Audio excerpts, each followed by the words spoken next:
বন্ধুরা কেমন আছো তোমরা? আবারও বেশ কিছুদিন পরে আমাদের দেখা হয়ে গেল। আজকে আমরা একটা পরিবারের গল্প শুনবো। তুমি তো পরিবার সম্পর্কে জানো না? পরিবারে কে কে থাকে বলো তো? বাবা, মা, ভাই অথবা বোন। আজকে আমরা দুই ভাইয়ের গল্প শুনবো এবং বাইবেলে তাদের কথা লেখা আছে। তাদের নাম এশো ও যাকব এবং তাদের বাবা মার নাম হচ্ছে ইসহাক এবং রিবিকা। যখন ইসহাক এবং রিবিকা তাদের পরিবার গঠন করলো, প্রথমে তাদের ঘরে কোনো সন্তান ছিল না এবং সন্তান ছিল না দেখে রিবিকা ঈশ্বরের কাছে, সদাপ্রভুর কাছে প্রার্থনা করলেন, বিনতি করলেন এবং ঈশ্বর তাকে আশীর্বাদ করলেন, তার প্রার্থনা শুনলেন এবং তার গর্ভে সন্তান আসলো। রিবিকা অনুভব করলো তার গর্ভে একজন সন্তান নয়, দুইজন সন্তান আছে এবং সে ভয় পেয়ে তখন ঈশ্বরের কাছে আবার প্রার্থনা করলেন এবং যখন তিনি প্রার্থনা করলেন তখন ঈশ্বর রিবিকাকে বলল, তোমার যে দুই সন্তান দেয়া হয়েছে তাদের থেকে দুটি বংশ হবে এবং যে ছোট সন্তান হবে সে বড় সন্তানের উপরে কর্তৃত্ব করবে। এবার ভেবে দেখো, আমরা যারা দুই ভাই বোন আছি, আমাদের কি থাকে পরিবারে? মা বলে বড় দাদার কথা শুনবে, বড় দিদির কথা শুনবে এবং আমরা যারা ছোট থাকি, যেহেতু দাদা বা দিদি আমার থেকে একটু বেশি ভালো জানে বা বোঝে অনেক কিছু, সেই জন্য আমরা তার কথা শুনি। কিন্তু ঈশ্বর এই জায়গায় বলল যে সন্তান ছোট হবে তার কথা বড়জনকে শুনতে হবে বা তার অধীনস্থ থাকতে হবে। এশো যখন জন্মগ্রহণ করলো তখন দেখা গেল এশোর গায়ে অনেক লোম ছিল এবং যাকব যখন তার পরে জন্মগ্রহণ করলো, যাকবের গায়ে কিন্তু কোনো লোম ছিল না এবং সে যখন পৃথিবীতে আসলো তখন সে এশো বড় ভাইয়ের পা ধরেছিল। এভাবে যখন এশো এবং যাকব তারা বড় হতে লাগলো, এশো একজন নিপুণ শিকারী হতে লাগলেন এবং তিনি পথে প্রান্তরে ঘুরে বেড়াতে পছন্দ করতেন।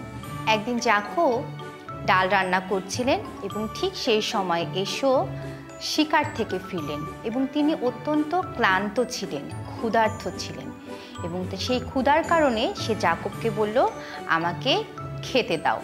কিন্তু যাকব সেই সময় চালাকি করল। তিনি এশোকে বললেন, তুমি যদি তোমার জ্যেষ্ঠাধিকার আমাকে বিক্রি করে দাও তাহলে আমি তোমাকে খেতে দিব। সেই সময় যেহেতু অনেক ক্লান্ত এবং ক্ষুধার্ত ছিল এশো এবং সে ভাবছিল, আমি যদি এখন খাবার না পাই আমি বুঝি মরেই যাব। সেই সময় এশো বলল, আমি তো মৃতপ্রায়, জ্যেষ্ঠাধিকার দিয়ে আমি কি করব? এটি তোমার হোক। এবং এরপরে যাকব তাকে খেতে দিলেন এবং তিনি খেলেন।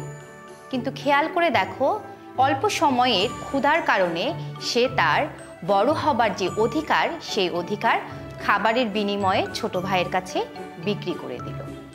এদিকে এশো ও যাকবের বাবার অনেক বয়স হয়ে গেল এবং বয়সের কারণে তিনি আর কিছু দেখতে পেতেন না এবং তিনি বুঝতেও পারলেন হয়তো তিনি আর বেশি দিন বাঁচবেন না। তাই তিনি এশোকে বললেন যে, তুমি প্রান্তরে যাও, আমি যে হরিণের মাংস পছন্দ করি সেটি শিকার করে রান্না করে আমার কাছে নিয়ে এসো এবং সেই রান্না করা মাংস খেয়ে আমি তোমাকে আশীর্বাদ করব। এশো বাবার কথা শুনে ঠিক মতো বেরিয়ে পড়ল শিকার করবার জন্য এবং তাদের এই কথোপকথন রিবিকা শুনে ফেলল এবং তিনি তার ছোট সন্তানকে যেহেতু অনেক বেশি ভালোবাসতেন, তিনি চাইলেন এশোর আশীর্বাদ যেন যাকব পায়। তাই তিনি যাকবকে বললেন, তুমি যাও, আমাদের যে পাল আছে সেখান থেকে সবচেয়ে ভালো দুটি ছাগ বৎস নিয়ে আসো এবং তাদেরকে কেটে দাও। আমি তোমার বাবা যেরকম হরিণের মাংস রান্না করে খেতে ভালোবাসে ঠিক সেভাবে রান্না করে দেব এবং তুমি বাবার কাছে নিয়ে গিয়ে নিজেকে এশো বলবে। এতে করে তুমি এশোর আশীর্বাদ পাবে। কিন্তু যাকব ভয় পেয়ে গেল। সে ভাবল যে তার তো এশোর মতো কণ্ঠস্বরও নাই এবং এশোর গায়ে যেহেতু অনেক লোম ছিল, তার কিন্তু গায়ে কোনো লোম ছিল না। এভাবে সে যদি বাবাকে প্রবঞ্চনা করে তাহলে সে আশীর্বাদের তুলনায় বরং অভিশাপ পেতে পারে। কিন্তু মা রিবিকা তাকে তখন আশ্বাস দিল যে যদি কোনো অভিশাপ আসে সেটি যেন তার উপরে আসে, কিন্তু জাকবের উপরে যেন না যায়। এবং জাকব মায়ের কথা মতো দুটি ছাগ বৎস নিয়ে আসলো এবং তাদেরকে মায়ের কাছে দিল। মা রান্না করে জাকবকে দিয়ে বাবার কাছে পাঠালো। রিবিকা যখন রান্না করে জাকবকে মাংস দিলেন বাবার কাছে নিয়ে যাওয়ার জন্য, তার আগেই তিনি সেই যে ছাগল দুটি কাটা হয়েছিল তাদের চামড়া জাকবের হাতের উপরে এবং কাঁধের উপরে লাগিয়ে দিলেন এবং এশোর গায়ের কাপড়ও জাকবকে পরালেন। জাকব যখন ইসহাকের কাছে সে রান্না করা মাংস নিয়ে গিয়ে বলল যে, বাবা, আমি তোমার জন্য খাবার নিয়ে এসেছি, তখন কণ্ঠস্বর শুনে বাবার একটু সন্দেহ হলো এবং বাবা সাথে সাথে জিজ্ঞেস করলো, কে তুমি? জাকব তখন বলল, আমি এশো, তোমার বড় ছেলে। ইসহাকের জাকবের কণ্ঠ শুনে মনে হলো এ কণ্ঠস্বর তো জাকবের, এশোর নয়। তাই তিনি বললেন, তুমি এত তাড়াতাড়ি হরিণের মাংস পেলে? তখন জাকব তাকে বলল, তোমার সদাপ্রভু আমাকে জুগিয়ে দিয়েছেন। যেহেতু ইসহাক চোখে দেখত না, তাই তিনি এশোকে আবার কাছে ডাকলেন। এশোর হাতে তো লোম ছিল সেটা বোঝার জন্য। জাকব তখন কাছে গেল এবং তার হাত বাড়িয়ে দিল। ইসহাক দেখতে না পেলেও সেই হাত স্পর্শ করে দেখল এ হাত এশোর হাত যেমন লোমশ ঠিক সেরকম, এবং তাই তিনি সত্যিকারভাবে জাকবকে চিনতে পারলেন না। এরপরে তিনি মাংস খেলেন এবং জাকবকে এশোর আশীর্বাদ দিলেন। ইসহাক এবার জাকবকে আশীর্বাদ করছেন। আসো বাইবেল থেকে আমরা দেখি, একটু সহজভাবে বোঝার চেষ্টা করি যে বাইবেলে আশীর্বাদের কথা কি লেখা আছে। বাইবেলের এই অধ্যায় তোমরা বাসায় বাবা অথবা মা অথবা বড় ভাই বোনদের কাছে সাহায্য নিয়ে পড়তে পারো। আদি পুস্তক 27 অধ্যায় 27, 28, 29, 30 এই 4টি পদে এই আশীর্বাদের কথা বলা। আসো বাইবেল থেকে দেখি ইসহাক কি আশীর্বাদ করলেন। তখন জাকব কাছে গিয়ে তাকে চুম্বন করলেন, আর ইসহাক তার গায়ের কাপড়ের গন্ধ পেয়ে তাকে এই বলে আশীর্বাদ করলেন, এই তো আমার ছেলের গন্ধ, সদাপ্রভুর আশীর্বাদ করা জমির মতোই এই গন্ধ। ঈশ্বর যেন তোমাকে আকাশের শিশির দেন আর তোমার জমির উর্বরতা দেন, তাতে তুমি প্রচুর ফসল ও নতুন আঙ্গুর রস পাবে। বিভিন্ন জাতি তোমার সেবা করুক আর সব লোক তোমাকে প্রণাম করুক। তোমার গোষ্ঠীর লোকদের তুমি মনিব হও, তারা তোমাকে প্রণাম করুক। যারা তোমাকে অভিশাপ দেবে তাদের উপরে অভিশাপ বর্তুক, যারা তোমাকে আশীর্বাদ করবে তাদের উপরে আশীর্বাদ নেমে আসুক। ইসহাক জাকবকে আশীর্বাদ করা শেষ করলেন এবং জাকব সেই স্থান থেকে চলে গেলেন। এরপরে এশো তার শিকার করা সেই হরিণের মাংস নিয়ে বাবার কাছে আসলেন এবং বাবাকে বললেন, বাবা, আমি তোমার পছন্দের হরিণের মাংস নিয়ে এসেছি, তুমি খাও এবং আমাকে আশীর্বাদ করো। এই কথা শুনে তখন ইসহাক অনেক কেঁপে উঠল এবং বলে উঠল, সে কে যে একটু আগে আমাকে হরিণের মাংস খাওয়ালো? তুমি আসবার আগেই আমি হরিণের মাংস খেয়েছি এবং তোমার আশীর্বাদ দিয়ে দিয়েছি। বাবার এই কথা শুনে এশো চিৎকার করল। এশো জিজ্ঞেস করলেন বাবাকে, আমার জন্য কি কোনো আশীর্বাদ রাখোনি? এদিকে ইসহাক জাকবকে কিন্তু সব আশীর্বাদ দিয়ে দিয়েছিলেন। আর শেষে তিনি চিন্তা করে এশোকে বললেন, তুমি যখন বিদ্রোহ করবে তখন তুমি তোমার ভাইয়ের কর্তৃত্ব থেকে বের হয়ে আসতে পারবে।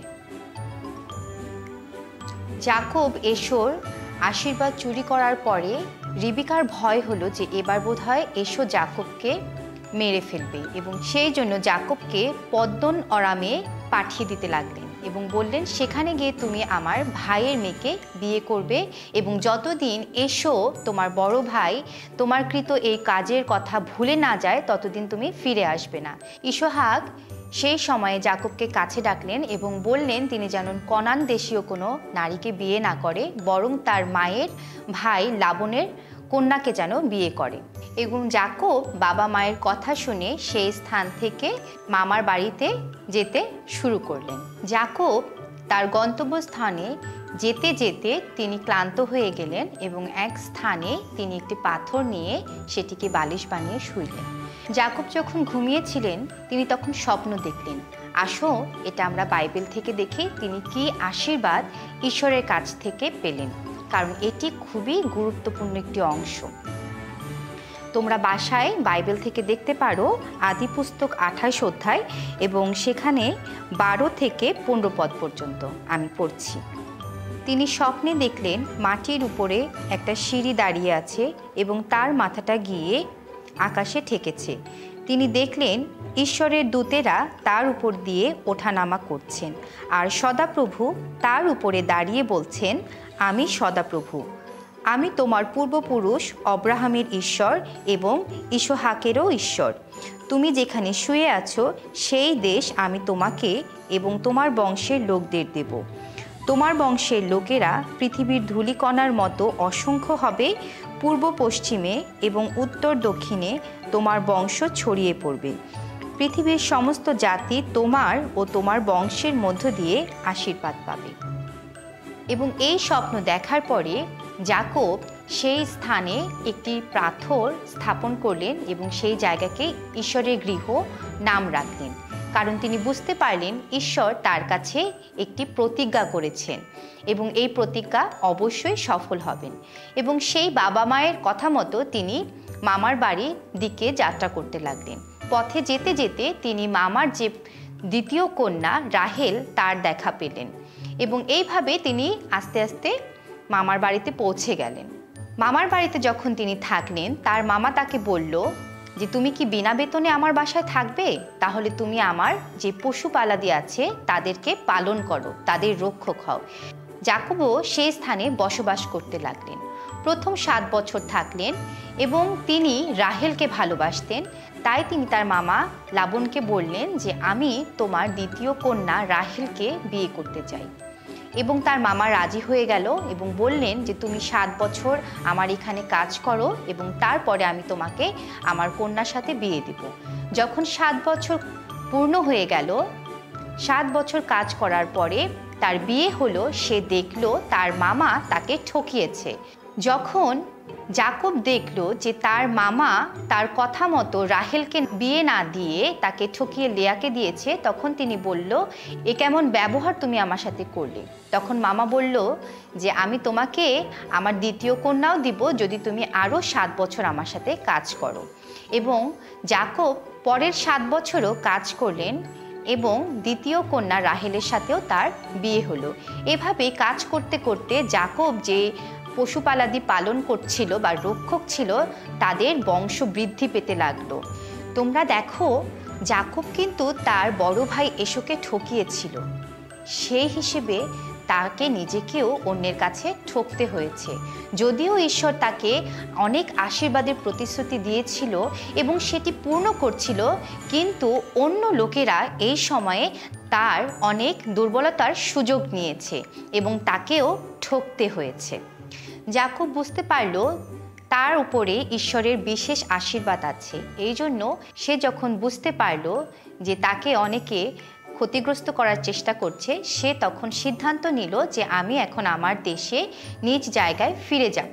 তখন সে ঠিক করলো যে তার স্ত্রী এবং সন্তানদেরকে নিয়ে সেই দেশ ছেড়ে সে আবার তার বাবার দেশে ফিরে যাবে। এবং তাই সে সব কিছু নিয়ে শ্বশুরকে বা লাবণকে কিছু না বলে সেই জায়গা থেকে চলে গেল। এবং চলে যেতে যেতে সে ভয় পেল যে এশোকে যখন সে রেখে এসেছে, এশো নিশ্চয়ই এখন অনেক বৃদ্ধি পেয়েছে এবং সে তাকে ক্ষতিগ্রস্ত করার চেষ্টা করবে। এবং সেই জন্য সে আবার ঈশ্বরের কাছে প্রার্থনা করল। আসলে আমরা বাইবেল থেকে দেখি যে ভয় পাবার পরে যাকব ফিরে যাওয়ার আগে সদাপ্রভুর কাছে কী প্রার্থনা করেছিল। তোমরা আদিপুস্তক 32 অধ্যায় 10 এবং 11 পদে এটি পাবে। তুমি তোমার ও দাসের প্রতি যে করুণা প্রদর্শন ও বিশ্বস্ত আচরণ করেছ তার কিছুরই যোগ্য আমি নই। আমি কেবলমাত্র নিজের লাঠিখানা সঙ্গে নিয়ে জর্দন নদী পার হয়েছিলাম, কিন্তু এখন আমার 2টি দল হয়েছে। হে প্রভু, বিনতি করি আমার ভাই এশোর হাত থেকে এখন আমাকে রক্ষা করো। এরপরে ঈশ্বর তাকে বললেন 12 পদে আছে, আমি তোমার কল্যাণ করব এবং সমুদ্র তটের অগণ্য বালুকা রাশির মতো তোমার বংশবৃদ্ধি করিব। ঈশ্বর তাকে এই প্রতিশ্রুতি দিলেন যে তুমি তোমার নিজ দেশে ফিরে যাও এবং আমি তোমাকে অনুগ্রহ করব। এবং এই কথা শোনার পরে যাকব ফিরে গেলেন এবং শেষে এশোর সাথে তার দেখা হলো এবং দুইজনই ঈশ্বরের অনুগ্রহে একত্রিত হলো। এখন আসো আমরা শুরু থেকে একটু দেখে আসি। প্রথমে দুই ভাই যখন জন্মগ্রহণ করলো, বড় ভাই কে ছিল তোমরা জানো এবং ছোট ভাই কে ছিল যাকব, সেটিও তোমরা জানো। কিন্তু কিছু অল্প লোভের কারণে বা খিদার কারণে সেই সময় সে তার বড় হবার অধিকার কিন্তু খাবারের জন্য ছেড়ে দিয়েছিল। এরপরে যখন বাবার কথা শুনে এশো শিকার করতে গেলেন এবং বাবা চেয়েছিলেন, যেহেতু বাবা বড় সন্তানকে অনেক ভালোবাসতেন, তিনি তার আশীর্বাদ বড় সন্তানকেই দিতে চেয়েছিলেন। কিন্তু ঈশ্বরের কথা মতো রিবিকা তার সন্তানকে যাকবকে প্রস্তুত করেছিলেন যেন যাকব সেই আশীর্বাদ পায়।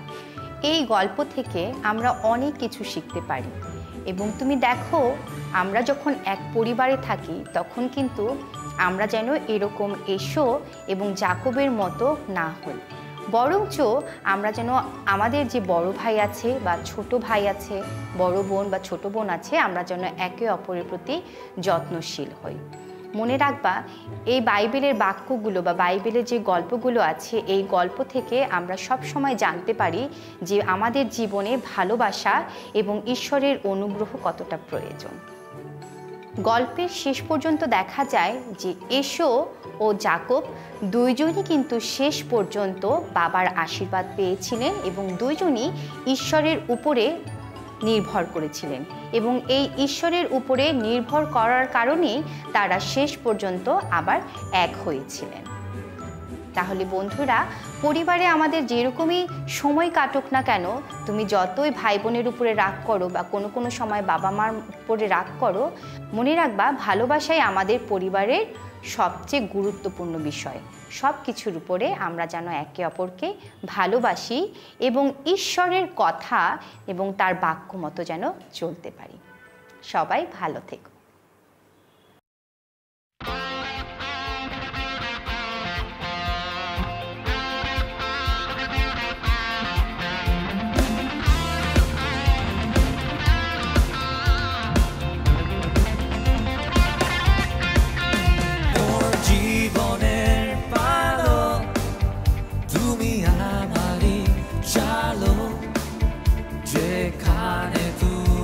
চালাও সেটা চলবো, আমার ইচ্ছায় শুধু তোমার কাছে, যেখানে তুমি চালাও চলবো। সবুজ তৃণভূমিতে কিংবা বিশ্রাম জলের ধারে,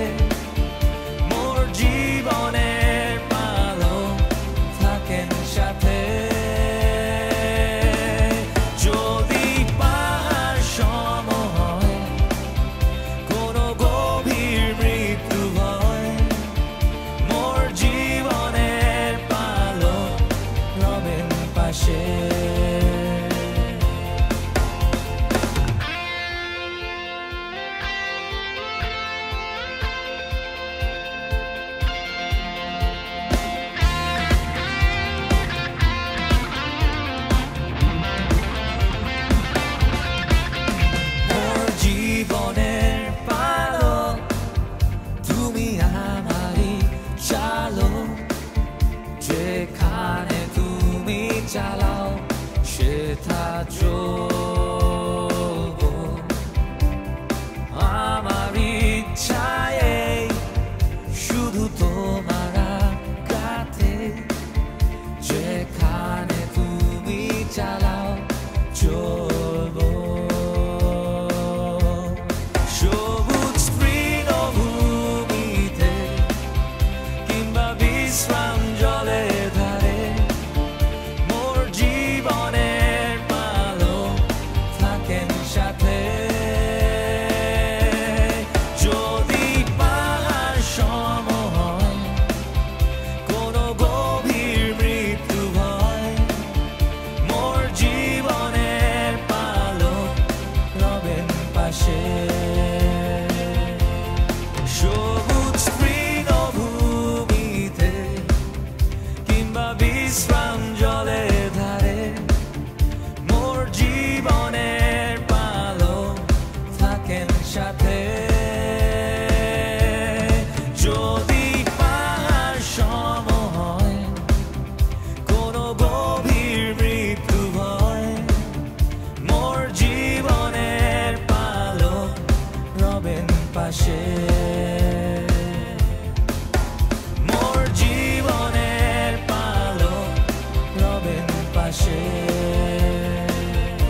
ছোট্ট বন্ধুরা, শুভ সকাল। আজকে আমরা জাকবের একটি স্বপ্নের ছবি আঁকবো এবং জাকব স্বপ্ন দেখেছিল, ঈশ্বর তাকে স্বপ্ন দেখিয়েছিল যে একটি সিঁড়ি দিয়ে সে স্বর্গে উঠে যাচ্ছে এবং অনেক সেই স্বর্গদূতেরা সেখানে ছিল এবং তার অনেক বহু বংশ হয়েছিল তার, সেই স্বপ্ন ঈশ্বর তাকে দেখিয়েছিল। ডোরিয়ানা এবং তিমনা, তোমরা কি কখনো স্বর্গের সিঁড়ির স্বপ্ন দেখেছ? আমরা দেখেছি যে জাকব সেই স্বর্গের সিঁড়ির সেই স্বপ্ন দেখেছিল।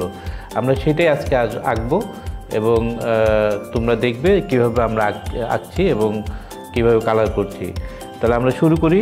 সেই জাকবের সেই স্বপ্নের সেই ছবি, সেই স্বপ্নের ছবিটা আমরা এখানে আঁকবো এবং সে সিঁড়িটা আমরা আঁকবো। আমরা পেন্সিল নিব এবং একটি পেপার নিব এবং আমাদের সাথে রং আছে, পেন্সিল রং এবং পেস্টেল রং, আমরা দুটোই ইউজ করব। সুতরাং আমরা আগে প্রথমে জাকব আসলে ঘুমাচ্ছিল, সেইটা আমি আঁকবো। আমরা প্রথমে একটু গোল দিব,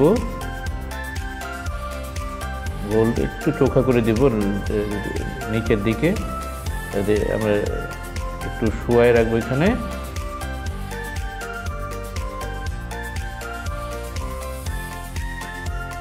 চুল দিব,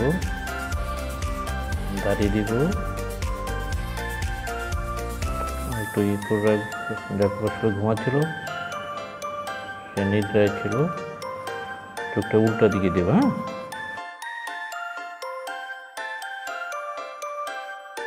মাথার নিচে একটা পাথর ছিল, সেই পাথরটা আঁকবো।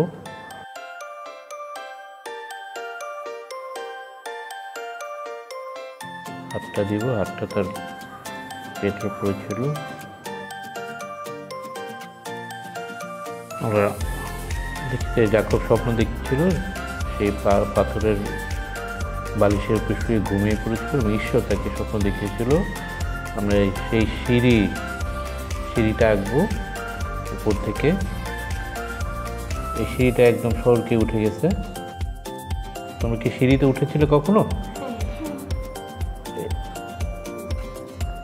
আমরা দেখি যে এই সিঁড়িটা এখানে আমরা দিই, উপর দিকে একটু চিকন দিব আমরা, কারণ যত উপরে যাবে তত চিকন হয়ে যাবে। হ্যাঁ, একটু মুছতে হবে মাঝে মাঝে, একটু ডবল করে দিব আমরা, একটু চিকন করে এটা ভিতর দিকে দিই, একটু চিকন হয়। একটু আঁকা বাঁকা ছিল স্বর্গের সিঁড়িটা।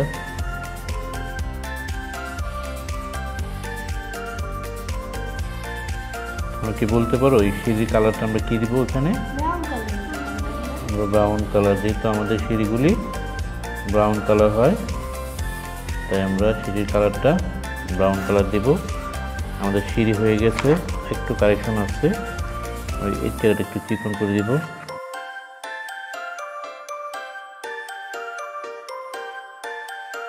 তাহলে আমরা স্বর্গের সিঁড়িটা এঁকেছি, এই জায়গায় ঘুমন্ত ইয়েতে এঁকেছি। আমরা আসলে স্বর্গদূত কয়েকটা দিব, তাই না? আমরা স্বর্গদূত দেখি যে স্বর্গদূতের কি আছে বলো তো? পাখা।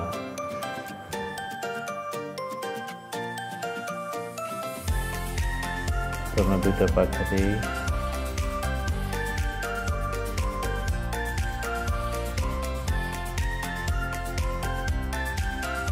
আর অনেকগুলি স্বর্গদূত ছিল। হ্যাঁ, এখানে আমরা অনেকগুলি আঁকি। এখানে তোমরা কি স্বর্গদূত দেখেছো?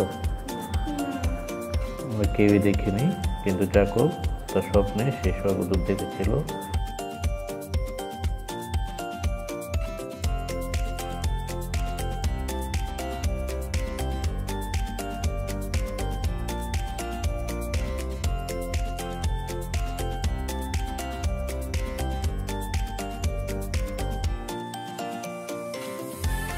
আমরা দুই দিকেই আছে না, আরো কয়েক দিকে এই যে একটু দিই।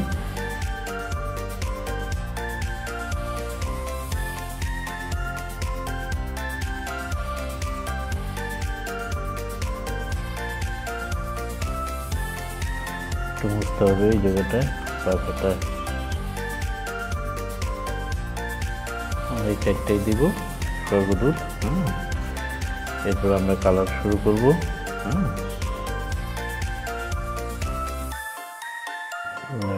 ভিতর দিয়ে চলে গেছে এটা পাখাটা। আমরা এইদিকে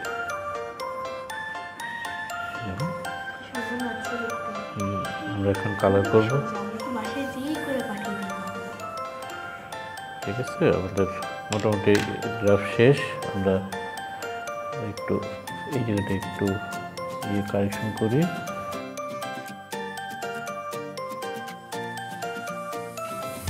তাহলে আমরা একটু কালার করি না?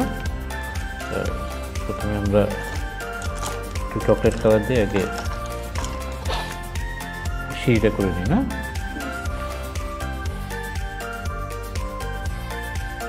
বর্ডার দিবে চকলেট কালার দিয়ে।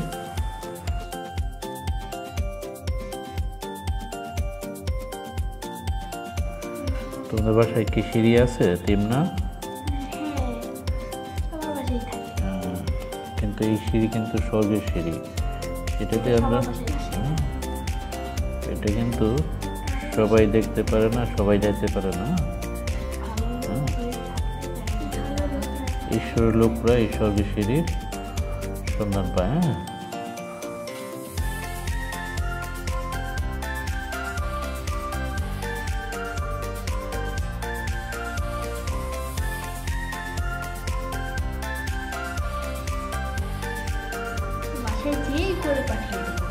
প্রত্যেকে সিঁড়ি আঁকবে।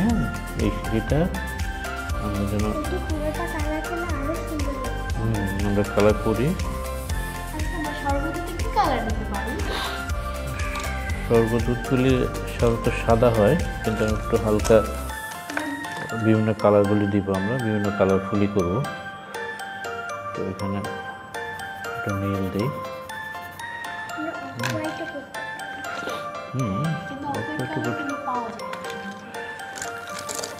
আমরা আগে জাকবের মুখটা আঁকি না?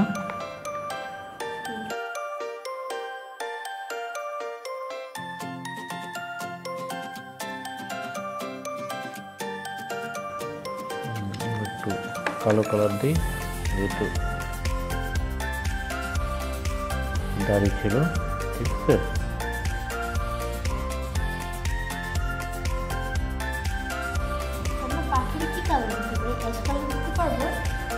দিতে পারবো। অ্যাশ কালার দিলেও হয়। আমাদের যেহেতু অ্যাশ কালার নেই, আমরা এই কালারটাই দিই। এরপরে আমরা এরপরে নীল দিলে অনেকটা অ্যাশ কালার হয়ে যাবে।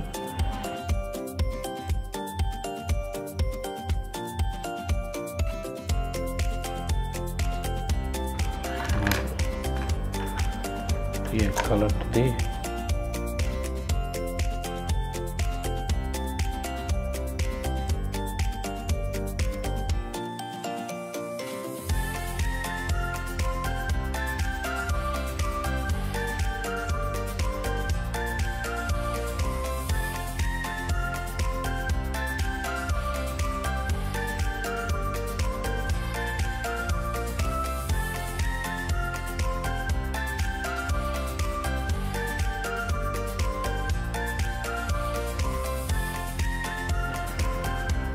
কি হচ্ছে?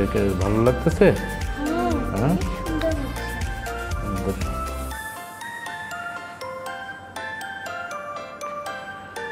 কিন্তু জাকবের গল্পটা কিন্তু অনেক ভালো একটা গল্প। জাকব ঈশ্বরের লোক ছিল এবং ঈশ্বরকে অনেক ভালোবাসত। ঈশ্বর জাকবের প্রতি সদয় ছিল এবং বহু বংশ এবং প্রজাবন্ত করেছিল জাকবকে। তোমরা দেখি যে জাকব এখানে ঘুমাচ্ছে। তো এই জায়গাটা আমরা আঁকলাম। যেহেতু এখানে এটা কি, এটা একটা আকাশ, তাই না? তাহলে আমরা আকাশে কী কালার দিব? আমরা নীল কালার দিই, আমরা পেস্টেল দিয়ে দিই না?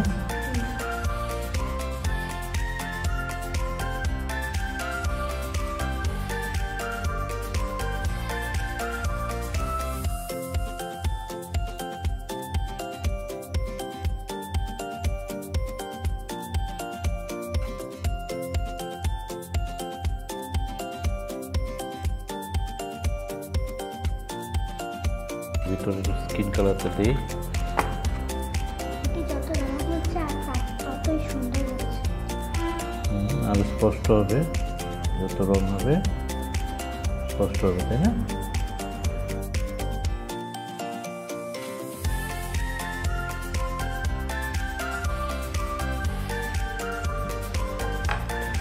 একটা কালার দিয়ে করি আমি,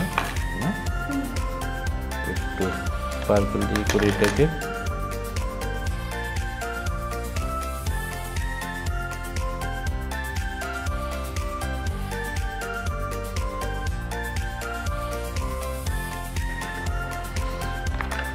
আরেকটা কালার দিই।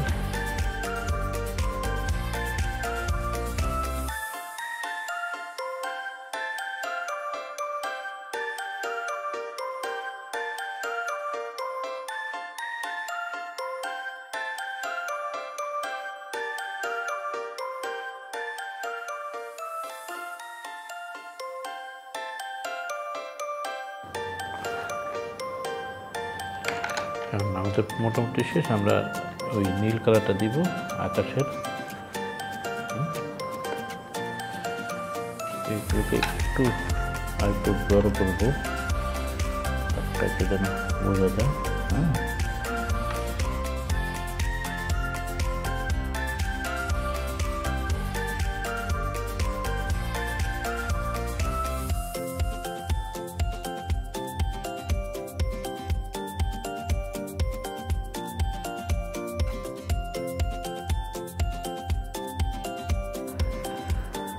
একটু বড় ছবি, কিন্তু একটু সময় লাগবে শেষ করতে।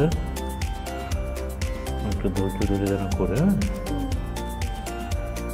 তুমি কি আঁকো ছবি তিমনা? হ্যাঁ, কি কি তুমি যিশুর ছবি আঁকতে পারছিলা?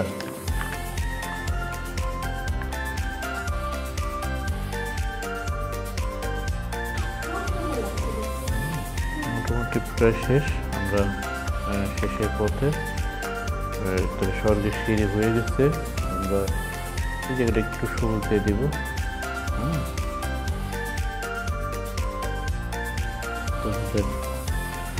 ছবি শেষ। আমরা দেখব যে জাকবের সেই স্বর্গের সিঁড়ি আমরা এখানে পেয়েছি। কেমন হয়েছে?